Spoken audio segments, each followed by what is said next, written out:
أعوذ بالله من الشيطان الرجيم.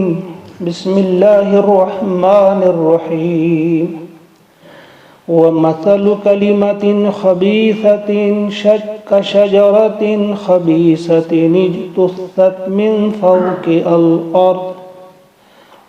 فوق الأرض ما لها من قرار. يثبت الله الذين آمنوا بالقول الثابت في الحياة الدنيا وفي الآخرة ويضل الله الظالمين ويفعل الله ما يشاء. آمنت بالله صدق الله العظيم. سورہ ابراہیم آیت نمبر 26 اور 27 کی تلاوت کی گئی. ماہ مبارک میں ہم آیت نمبر 25 تک پہنچ چکے ہیں. آیت نمبر 25 میں ہم نے پڑھا تھا، جب ہم پڑھ رہے تھے مثال کلمہ طیبہ کی. کلمہ طیبہ کی مثال کیسی ہے؟ جیسے کشجرۃ طیبہ، ایک پاکیزہ درخت کی، جس کی جڑیں بہت گہری ہیں، جس کی شاخیں پھیلی ہوئی ہیں بلند بالا، اور جو ہر وقت پھل دیتا ہے اپنے رب کے حکم سے. آیت نمبر 25 یہی تھی. تؤتی اکلھا کل حین باذن ربھا. شجرہ طیبہ جو ہے وہ ہر وقت ہر آن پھل دیتا ہے اپنے رب کے حکم سے. یعنی اس کی یہ اتنا پاکیزہ درخت ہے اور اس کے اتنے فوائد ہیں، اس کے اتنے وہ ثمر دے رہا ہوتا ہے. یہ کسی موسم کا پابند نہیں، جس طرح سے علامہ اقبال علیہ الرحمہ نے بات فرمائی ہے، یہ نغمہ فصل گل و لال کا نہیں پابند، بہار ہو کہ خزاں لا الہ الا اللہ. یہ کلمہ طیبہ جو ہے لا الہ الا اللہ محمد الرسول اللہ صلی اللہ علیہ وسلم، یہ ایک پاکیزہ کلمہ ہے اور اس کا پھل جو ہے وہ ہمیشہ جاری رہتا ہے. کس انداز سے کہ سارے لوگ سوئے ہوئے ہوتے ہیں، لیکن اس کلمہ طیبہ جن کے دلوں میں ہوتا ہے، رات کو اٹھ کر اللہ کے سامنے سجدہ ریز ہوتے ہیں اور اس کلمے کا پھل وہ توڑ رہے ہوتے ہیں، انہیں اجر مل رہا ہوتا ہے. فجر میں یہ اللہ کے سامنے سجدہ ریز ہوتے ہیں، اس وقت بھی یہ پھل توڑ رہے ہوتے ہیں. کسی وقت یہ اللہ کی تسبیح میں مصروف ہوتے ہیں، کبھی یہ اللہ کے ذکر میں، کبھی اللہ کے ذکر کا گلگلہ ہوتا ہے، اور کبھی نبی محترم صلی اللہ علیہ وسلم پر درود و سلام کی یہ بارش برساتے ہیں. وہ ہر وقت یہ کسی نہ کسی طور سے اس کلمے کا پھل توڑ رہے ہوتے ہیں. کبھی کسی بیوہ کی مدد کر رہے ہوتے ہیں، کبھی کسی مسجد کی تعمیر کر رہے ہوتے ہیں، کبھی کسی مدرسے کے بچوں کی تربیت کر رہے ہوتے ہیں. تو ہر وقت یہ اس کا پھل توڑ رہے ہوتے ہیں. صرف یہاں نہیں بلکہ یہاں کے بعد بھی، میدان محشر میں بھی، اور اس کے بعد بھی ان کا جب، یا اس سے پہلے عالم برزخ میں بھی جب یہ ہوتے ہیں، وہاں بھی اس کا پھل مل رہا ہوتا ہے، کیونکہ ان کے لگائے ہوئے پودے جو ہیں وہ پھلدار ہوتے ہیں، وہ یہاں پھل دے رہے ہوتے ہیں. کسی بھی قسم کا انہیں صدقہ جاریہ کیا ہو تو اس کا پھل وہاں بھی یہ توڑ رہے ہوتے ہیں، یہاں بھی توڑتے ہیں وہاں بھی ہوتے ہیں. ہر وقت یہ پھل دیتا ہے. یہ ایسا نہیں کہ آپ کوئی شخص یہاں سے گزر گیا، اس کی آنکھیں بند ہو گئی تو بس پھل بند ہو گیا. نہیں، اس کے بعد بھی اس کا پھل جاری رہتا ہے، کیونکہ ایسے کام انہوں نے کیے ہوتے ہیں کہ یہ مسلسل ان کا فائدہ اٹھاتے رہتے ہیں. تو فرمایا کہ یہ کلمہ طیبہ کلمہ ہی ایسا پاکیزہ ہے، یہ ایسا شجر ہے، یہ ایسا پیڑ ہے، یہ ایسا درخت ہے کہ یہ ہر وقت پھل دے رہا ہوتا ہے. آپ کے دامن میں، آپ کی جھولی یہ بھر رہا ہوتا ہے، پھل دے رہا ہوتا ہے. اور اب آج جو ہم پڑھنے جا رہے ہیں یہ آیت نمبر 26 ہے. اب کلمہ خبیثہ کی مثال اللہ تعالیٰ بیان فرما رہے ہیں. وہ تو کلمہ طیبہ تھا، اب یہ کلمہ خبیثہ ہے. فرمایا وَمَثَلُ كَلِمَةً خَبِيثَةٍ. اب کلمہ خبیثہ جو ہے اس کی مثال، یعنی اس پلید اور گندے درخت کی، اس گندے کلمے کی مثال کیسی ہے؟ کشجرۃ خبیثۃ، جیسے کوئی خبیث درخت ہو، کوئی بدذات درخت ہو۔ یہ کلمہ خبیثہ کیا ہے؟ یہ کلمہ کفر ہے، یہ شرک کا کلمہ ہے۔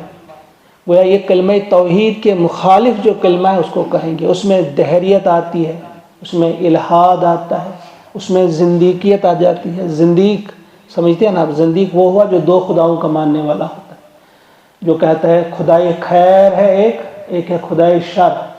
خدائے خیر کو یزداں کہا جاتا ہے اور خدائے شر کو یہ کہتے ہیں اہرمن۔ تو یہ اس میں سارے آ جاتے ہیں، یہ سارے کلمے کفر ہیں، چاہے کوئی بھی ہو جو ایک خدا کے ماننے سے انکار کرے یا اس خدا کو مانے لیکن اس کے ساتھ اوروں کو بھی شریک کرے۔ جس طرح کہ کچھ لوگوں کا طریقہ ہوتا ہے، ہاں خدا تو ایک ہی ہے لیکن کچھ ہیں جو اس کو اپنی بات منواتے ہیں۔ خدا تو ایک ہی ہے، فلاں جو ہے وہ خدا تو نہیں لیکن خدا سے جدا بھی نہیں، یعنی کسی نہ کسی طرح سے کسی نہ کسی انداز سے خدا کے ساتھ کچھ خداؤں کو اور بھی شریک کرنا وہ چاہتے ہیں۔ وہ مانتے ہیں خدا تو ایک ہے لیکن بس فلاں جگہ ایسی، یہ لیکن یہ مگر والی جو بات ہے وہ انہیں مزہ ہی نہیں آتا، ان کا جی نہیں بھرتا جب تک نہ خدا کے ساتھ لیکن لگا کر کچھ اور بھی اس کے ساتھ شریک ٹھہراتے ہیں۔ نہیں، کسی اور کو بھی کچھ تھوڑی بہت طاقت تو ہے ہی ہے، تو ایسا نہیں۔ فرمایا یہ کلمہ جو ہے پھر کلمہ خبیثہ بن جاتا ہے۔ کلمہ طیبہ یہ ہے کہ لا الہ الا اللہ، بس ایک ہے جو نفع دے سکے، جو نقصان دے سکے، مکمل اختیار ایک ہی کے پاس ہے، کسی اور کے پاس کوئی اختیار نہیں ہے۔ تو یہ کلمہ طیبہ ہے۔ اور کلمہ خبیثہ یہ ہے کہ بس خدا بھی ہے یا تو مانتے ہی نہیں ہیں، بالکل ہی انکار ہی کر دیتے ہیں، دہریے ہیں، لیکن اگر مانا بھی تو پھر کہا کہ نہیں اس کے ساتھ کچھ اور بھی شریک ہیں۔ فرمایا اس کلمہ خبیثہ کی مثال کیسی ہے؟ کشجرۃ خبیثہ، جیسے خبیث کوئی شجر ہو، اجتثت من فوق الارض، جسے اکھاڑ پھینک دیا جاتا ہو بالکل سطح سے، زمین کی سطح سے، وہ جس کی جڑیں گہری نہیں ہوتی ہیں، جو اوپر ہی ہوتا ہے، آسانی سے جس کو نکالا جاتا ہے اور نکالا جاتا ہے، یا آندھی چلی تو اڑ گیا وہ درخت۔ کلمہ طیبہ کی مثال کیا دی گئی کہ اس کی جڑیں گہری ہوتی ہیں، اور کلمہ خبیثہ جو ہے کہتا ہے اوپر ہی ہوتا ہے۔ یہ تو کبھی بھی ہلکی سی آندھی بھی آئے تو اس کو اڑا لیتی ہے، کوئی نکالنا چاہے تو اس کو نکال سکتا ہے۔ اجتثت من فوق الارض ما لها من قرار، اس کے لیے استحکام نہیں، اس کے لیے قرار نہیں، وہ زیادہ دیر تک ٹکتا نہیں۔ کبھی کبھی یہ کلمہ کفر بظاہر لگتا ہے کہ بڑا خوبصورت ہے، بڑا اچھا ہے، نہ ختم ہونے والا ہے، لیکن دیکھتے ہی دیکھتے آپ دیکھتے ہیں کہ انتہائی ناپائیدار ہوتا ہے، انتہائی ناپائیدار۔ بظاہر کبھی یہ طاقتور دکھتا ہے، کبھی دکھتا ہے کہ یہ ختم ہونے والا ہی نہیں، لیکن جب ان کو اکھاڑنے والے ہاتھ سامنے آ جاتے ہیں پھر پتہ چلتا ہے کہ ان کی کوئی طاقت نہیں ہے، بلکہ آسانی سے ان کو اکھاڑا جا سکتا ہے۔ جو بھی کلمہ کفر ہو اللہ کے سوا، جو بھی کلمہ ہے، فرمایا کہ یہ بالکل اوپر ہی ہوتی ہیں زمین کی، ان کو آسانی سے ہٹایا جا سکتا ہے۔ اس کے برعکس جو کلمہ طیبہ ہے، فرماتے ہیں اللہ تعالیٰ یثبت اللہ الذین آمنوا بالقول الثابت، ثبات عطا کرتا ہے، یثبت ثبات عطا کرتا ہے، استحکام عطا کرتا ہے اللہ تعالیٰ الذین آمنوا ایمان والوں کو، بالقول الثابت، اس مضبوط قول، اس مضبوط کلمے کی وجہ سے۔ وہ جو مضبوط کلمہ پڑھنے والے یہ ہوتے ہیں، کلمہ طیبہ پڑھنے والے، اس کی وجہ سے ایمان والوں کو ثبات عطا کیا جاتا ہے، انہیں استحکام عطا کیا جاتا ہے، ان کے دل سے ہر خوف کو نکالا جاتا ہے، ان کے دل سے ہر لالچ کو نکالا جاتا ہے، ان کی نظر بڑی دور ہوتی ہے، اللہ سے محبت کرنے والے ہوتے ہیں اور اللہ پہ توکل ان کا بھرپور ہوتا ہے، بھروسہ ہوتا ہے اللہ پہ۔ ان کو اللہ تعالیٰ یہ جو چیز عطا کرتا ہے، ثبات عطا کرتا ہے، تو اس کلمے کی بنیاد پہ کرتا ہے۔ اور یہ ثبات عطا کہاں کرتا ہے؟ فی الحیات الدنیا و فی الآخرہ، دنیا میں بھی عطا کرتا ہے ثبات اور آخرت میں بھی۔ اس کلمے کی تفسیر میں بہت سارے مفسرین کہتے ہیں کہ اس سے جو فی الآخرہ مراد جو ہے وہ عالم برزخ ہے، یعنی یہاں بھی انہیں ثبات عطا کیا جاتا ہے، اللہ تعالیٰ انہیں ثابت قدمی عطا کرتا ہے، یہ ادھر ادھر نہیں ہلتے بلکہ اپنی جگہ پہ رہتے ہیں. کتنی مصائب ہوں، کتنی آزمائشیں ہوں، کتنے ہی طوفان ہوں، ان کو ہٹانے کے لیے آ جائیں لیکن یہ اپنے اس پہ جم جاتے ہیں. یہاں بھی ان کو اللہ تعالیٰ ہی ثبات عطا کرتا ہے اس کلمے کی وجہ سے، اور پھر آخرت میں بھی. اور آخرت سے مراد عالم برزخ بھی ہے اور میدان محشر بھی ہے. قبر میں کیسے ثبات عطا کرتا ہے کہ جب ان سے وہاں سوالات ہوتے ہیں تو اللہ تعالیٰ ان کی مدد فرماتا ہے.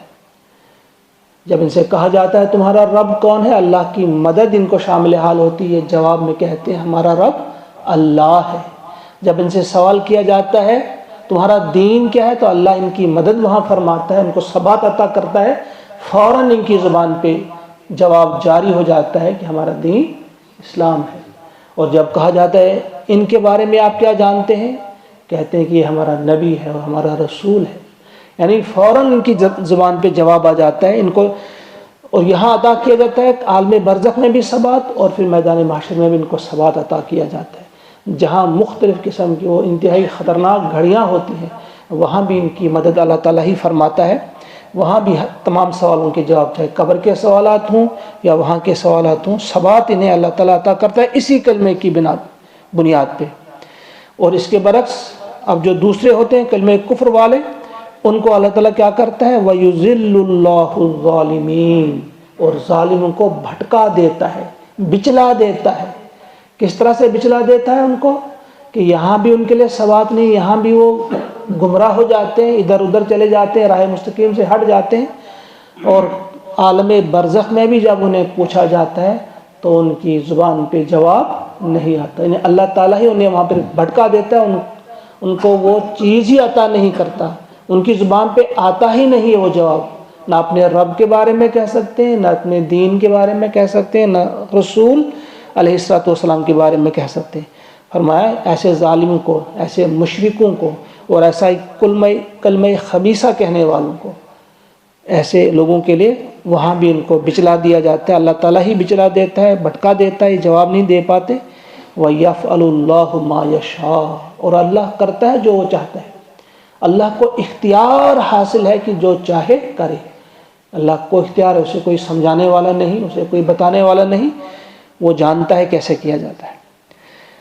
الم تر الی الذین بدلوا نعمت اللہ، الم تر، کیا آپ نے دیکھا نہیں، اے قرآن پڑھنے والے، اے قرآن سننے والے، کیا تو نے دیکھا نہیں ان لوگوں کی طرف، الی الذین بدلوا نعمت اللہ، جنہوں نے اللہ کی نعمت کو بدل دیا، کفر سے. یعنی اللہ تعالیٰ نے انہیں کچھ نعمت عطا کی تھی، اب شکر کیا جانا چاہیے تھا لیکن انہوں نے کفران نعمت کیا. کیا ان لوگوں کو آپ نے دیکھا، ان کے بارے میں آپ نے سنا، پڑھا؟ اس سے مراد ایک تو یہی اس وقت کے مشرکین مکہ ہے، ان کو بڑی نعمتیں اللہ تعالیٰ نے عطا کی تھی. انہیں امن والے شہر میں بسایا تھا، ان کو عزت عطا کی تھی، سارے لوگ وہاں آتے تھے حج کے لیے، اور یہ ان کے مہمان نوازی انہیں عطا کی تھی اللہ تعالیٰ نے. اور پھر بہت بڑی نعمت یہ عطا کی کہ انہی میں پیغمبر مبعوث فرمایا، انہی کی زبان میں قرآن نازل کیا. یعنی انہیں اتنی بڑی نعمت اللہ تعالیٰ نے عطا کی تھی، اب چاہیے تو یہ تھا کہ یہ شکر کرتے اور اس کا ساتھ دیتے، پیغمبر کا ساتھ دیتے، لیکن انہوں نے کفران نعمت کیا. کہ آپ نے دیکھا ان کو، انہوں نے کس طرح سے کفران نعمت کیا. اور پھر ان لوگوں نے کیا کیا، وَأَحَلُّوا قَوْمَهُمْ دَارَ الْبَوَارِ، اور یہ لے اترے اپنی قوم کو ہلاکت کے گھر میں. یعنی ان لوگوں کو آپ نے دیکھا جو وہاں کے رؤسا تھے، جو وہاں کے ان کے سرداران قریش تھے، ابو جہل اس کے ساتھی کا، ایک تو انہیں کفران نعمت کیا، خود بھی بھٹک گئے، اور پھر اپنی قوم کو بھی بھٹکا دیا، اور ان سب کو وہ لے گئے دار البوار، یعنی ہلاکت کا گھر، دار. سورہ ہود آیت نمبر 98 میں اللہ تعالیٰ نے فرعون کے بارے میں بھی کہا ہے کہ اس دن فرعون آگے آگے ہوگا، اس کی ساری قوم اس کی پیچھے پیچھے ہوگی، اور پورا جلوس جو ہے وہ ان کو لے جائے گا، اور وہ ان کو کہاں لے جائے گا، اسی ہلاکت کے گھڑے میں. بئس الورد المورود، جس آیت کے آخر میں اللہ تعالیٰ نے وہاں کہا ہے کہ بہت ہی برا ہے وہ گھاٹ جس پر وہ اتریں گے، جس پر وہ ان کو اتارے گا خود بھی آگے آگے اس جہنم میں ہوگا اور یہ بھی پیچھے پیچھے ہوں گے، اور ان کا بھی اس میں ذکر ہے، اس آیت ان کے لیے بھی ہے یہ، اور مشرکین مکہ کے لیے بھی ہے، اور تا قیامت ان سب رہبروں کے لیے جو خود بھی اور اپنے ساتھ اپنے پیرووں کو بھی جہنم کی طرف لے جائیں گے، سارے لوگ اس میں شامل ہیں کہ ان کو سب کو لے جائیں گے، وہ اہل قومہم دار البوار، ہلاکت کے اس گھر میں۔ اور وہ ہلاکت کا گھر کون ہے؟ اور اس آیت نمبر 29 میں فرمایا جا رہا ہے جہنم، یعنی جہنم میں، یصلونہا، جس میں وہ داخل کیے جائیں گے، اس میں داخل ہوں گے، یا جس میں وہ جھلسیں گے، جلیں گے اس میں، وہ بئس القرار، اور بہت ہی بری جائے قرار، بہت ہی برا ٹھکانہ ہے یہ، جہاں یہ اپنے ان فالوورز کو لے جائیں گے۔